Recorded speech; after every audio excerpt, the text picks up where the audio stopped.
Welcome. As always, I am delighted that you are here. Looking forward, I hope, to a few words about this week in our world, in our tradition, and to taking a break to breathe, a moment's respite from whatever may be occupying our minds and attention at this time. Of one thing I am quite sure, if what we are thinking about is important, it will still be there when we conclude. And if what might be bothering us is fairly insignificant, it will hopefully yield to more productive and even positive reflections. I have been thinking this week about joy, prompted, you may remember, by the commandment that we be altogether joyous during our festival of Sukkot. In fact, another way of referring to the holiday is by the Hebrew designation Zman Simchatenu, or the time of our joy. What makes this particularly remarkable in my mind is that this is one of only a handful of instances in the Torah in which we are commanded an emotion rather than an action. Passover is identified as the time of our freedom because of the Exodus from Egypt. And Shavuot is identified as the time of the giving of the Torah, in that it commemorates the revelation at Mount Sinai. At the time of the High Holy Days, we are commanded to return, to reflect, and to repent. But the emotional state in which we might do these things is not specified. Even on Purim, we are commanded not to be joyous, but rather to become so inebriated that we cannot tell the difference between Mordechai and Haman. And now, this week, we conclude the fall marathon of holidays with Simchat Torah, joy in the Torah, or rejoicing in the Torah. The joy of the week of Sukkot culminates in the joy of concluding the Torah and beginning it all over again. I found this poem to be a meaningful depiction of the hope that Simchat Torah carries with it. It is entitled Poem for Torah on Simchat Torah by Rabbi Jill Hausman. Each time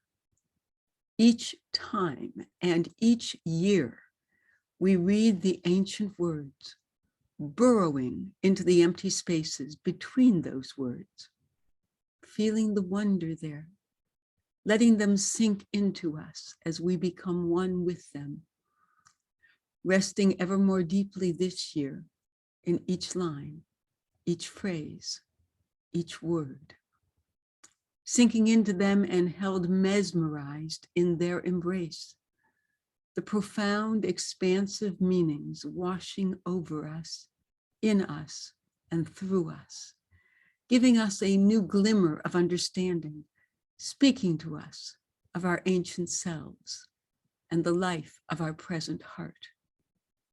This year, may more of their secrets be unlocked.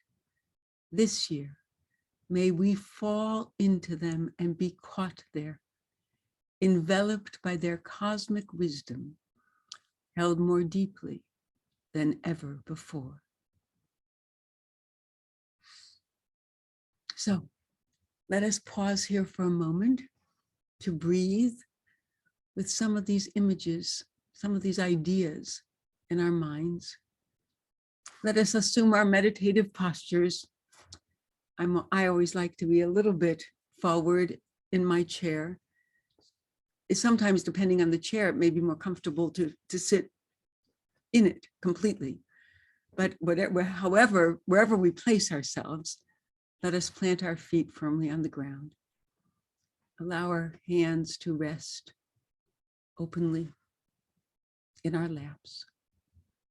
And as we let go of whatever we might be holding on to with our hands, let us let go of whatever we might be holding on to with our jaws,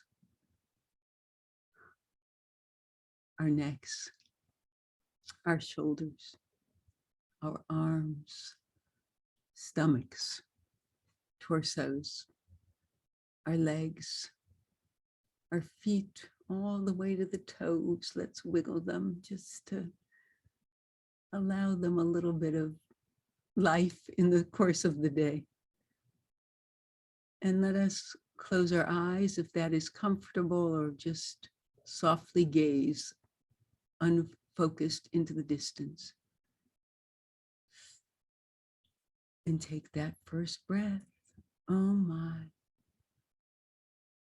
What makes it the first one is that it is deeper, fuller, more complete than when we are not paying attention. And we focus on it. It's what we're thinking about. Just filling up deeply and fully and healingly, comfortingly.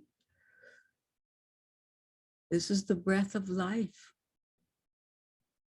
Most of the time we pay no attention to it, thank goodness. Most of the time we can just take it for granted.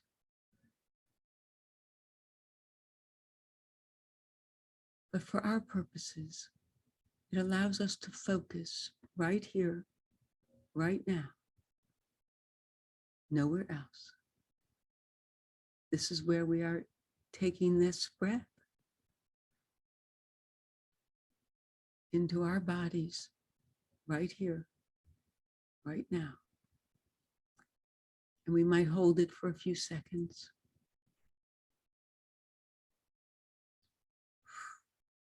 And then let it go. Either all at once or little by little. Whatever feels right to you. We do it again.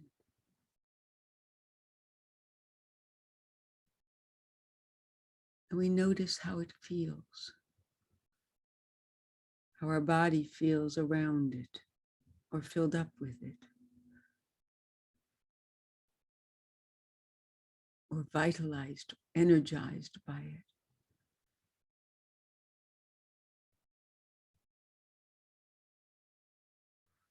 And we let it out again.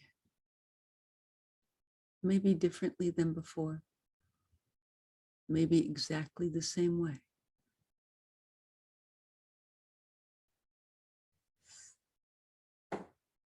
And as we breathe in, we might imagine ourselves falling deeply into the words of Torah, falling deeply into wisdom, held right now by the embrace of our tradition, the solidity, the assurance, the perspective,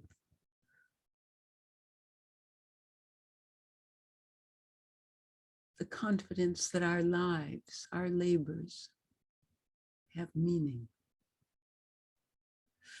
They resonate with all of the activities of every generation of Jews, before and after us, because they are all present right here, right now,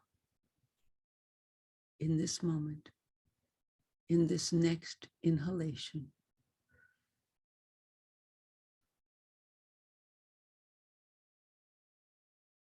Each of us is part of this ongoing continuum, what is called the chain of our tradition.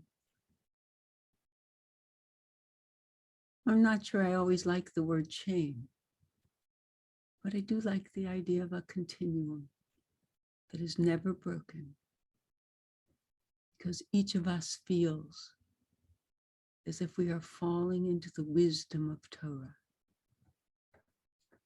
as if we are embraced always by something beyond us, greater than us,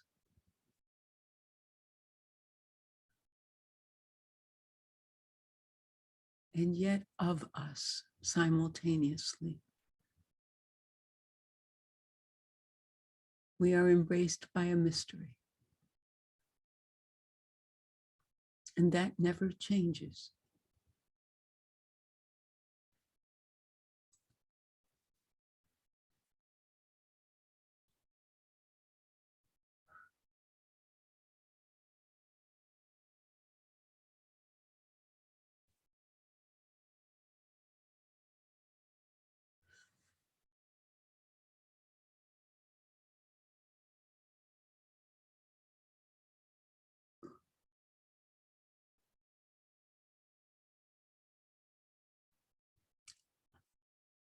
I think I understand why Sukkot would signal a season of joy.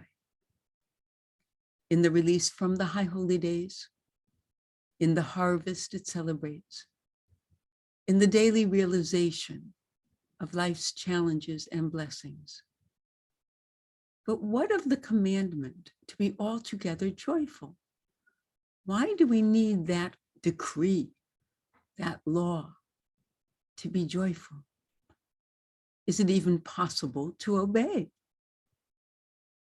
My reflections made me think of the 19th century Hasidic rabbi, Nachman of Bratslav, who suffered from depression, but nevertheless told us it is forbidden to despair, and recommended any number of strategies, including dancing with a dish towel in the kitchen, doing silly things, and occupying our thoughts with happy associations to avoid giving into despair.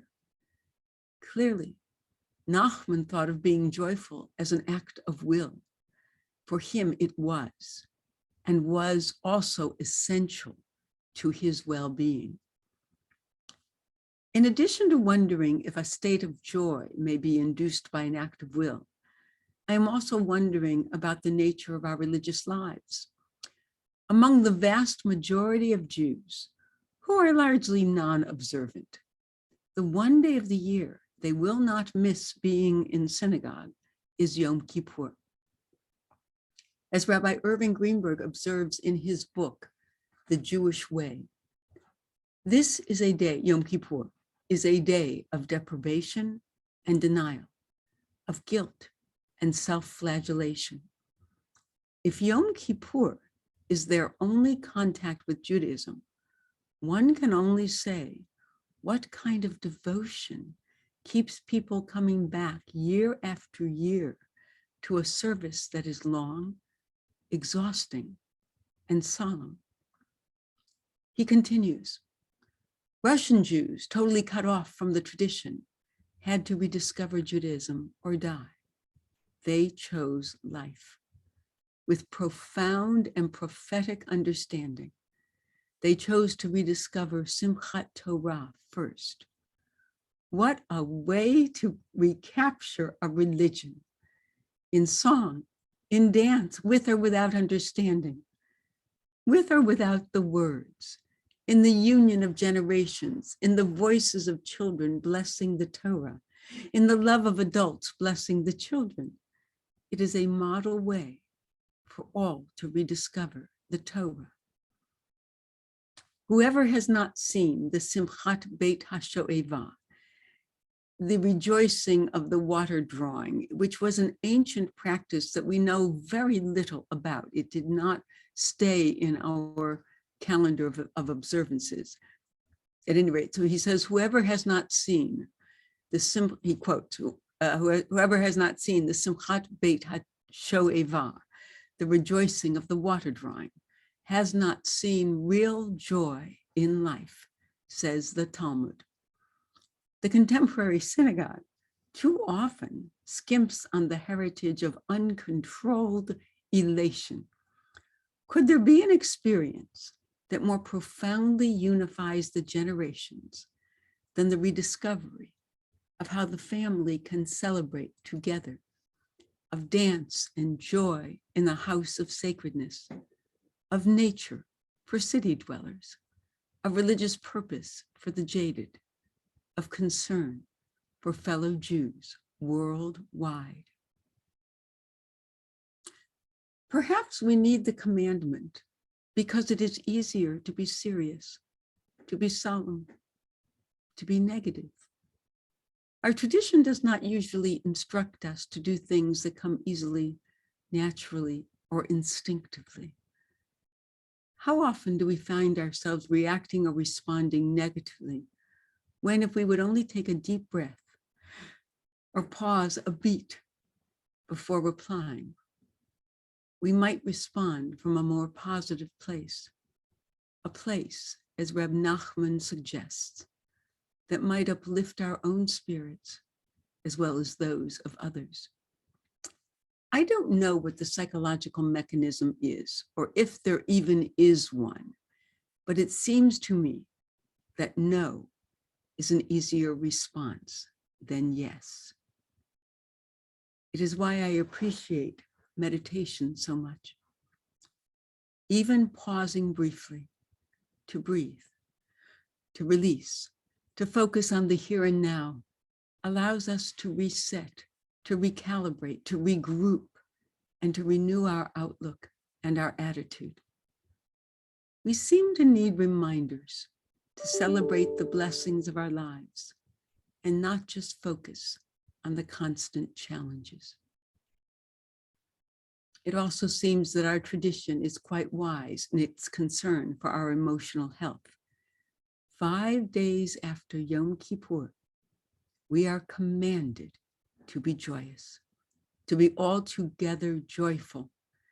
And we are given 7 days of Sukkot and one more of Simchat Torah to find any number of reasons to help us observe the command to find delight in our lives. Even mourning for a loved one is suspended during the festivals, as the joy we are instructed to feel goes beyond our personal circumstances and connects us to something larger than we are, that is beyond ourselves and our parochial concerns. It is a joy that is always available to us if we can exert the will and be available to the stimuli for delight that are around us, including the symbolism and meaning of our sacred festivals. I found the following reading from a rabbinic text entitled Likutei Sichot to be both helpful and evocative of our Simchat Torah celebration. It is entitled Dancing with Feet. On Simchat Torah, we dance with our feet, not with our heads. We are celebrating the Torah, and the Torah is something we study with our heads, but we dance with our feet, not with our heads. If we would dance with our heads, each one would dance a different dance, each in a different space, some with friends, but not with others, some as lonesome souls. One head is higher, one is lower, one is here on earth, the other in the clouds or beyond. And some minds know only their own space that no one else can know. But we dance with our feet, and all our feet are here on the same earth, none higher and none lower. So now we can all dance as one, with one heart, as a single being. Now there is no loneliness, only joy. Let us continue to breathe for a few more moments. We might imagine that joy dancing inside of us.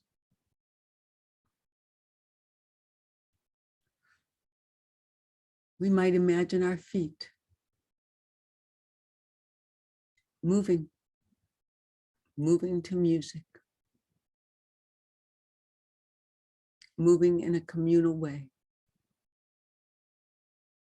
Even right now, we are dancing with the generations who have preceded us, who are with us, with the generations that will follow, that are with us, with our own generation, with all the Jews in this world.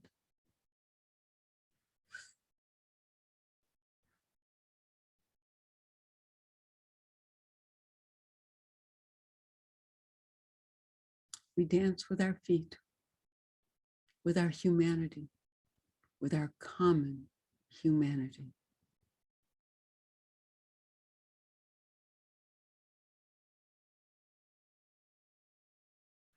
And we partake of a joy that is available to that same humanity.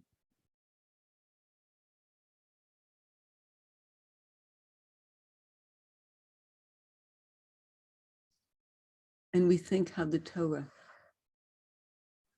has brought such joy to so many generations of our people, as it continues to do every day.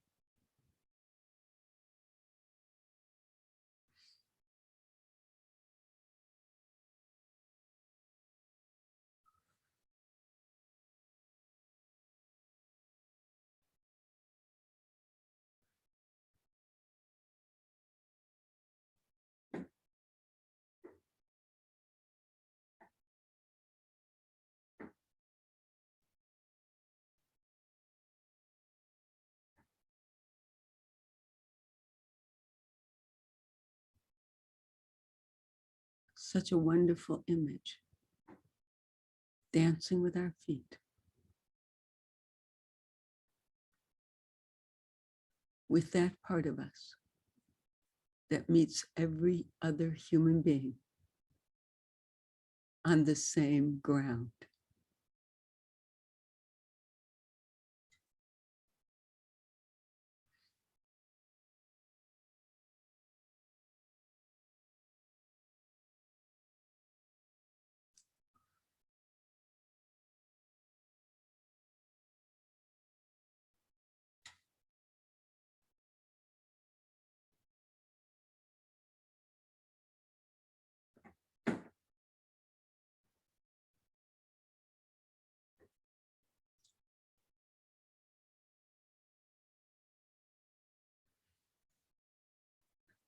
I hope you will continue to breathe now,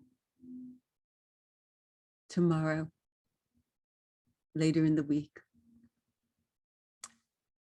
By way of conclusion, and to set an intention for this coming week, I would conclude with this poem entitled, "When the Holidays Have Ended, a Blessing for the Return to Everyday Life," by Devon Spear.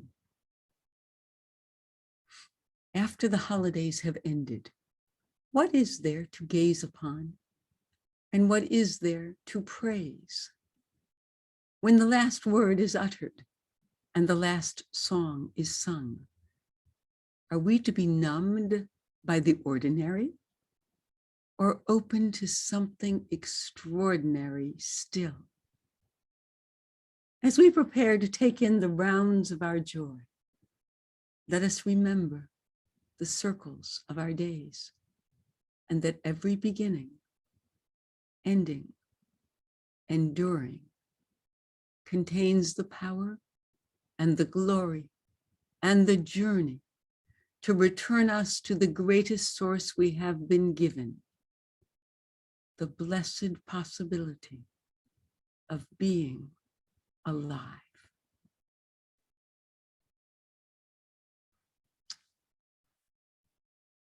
May you access this joy in the days to come and beyond, through a recollection of this time of year, through an act of will, through an opportunity to learn, to sink into the words of Torah, or even less specifically, to sink into the embrace of our tradition. God bless. See you next time.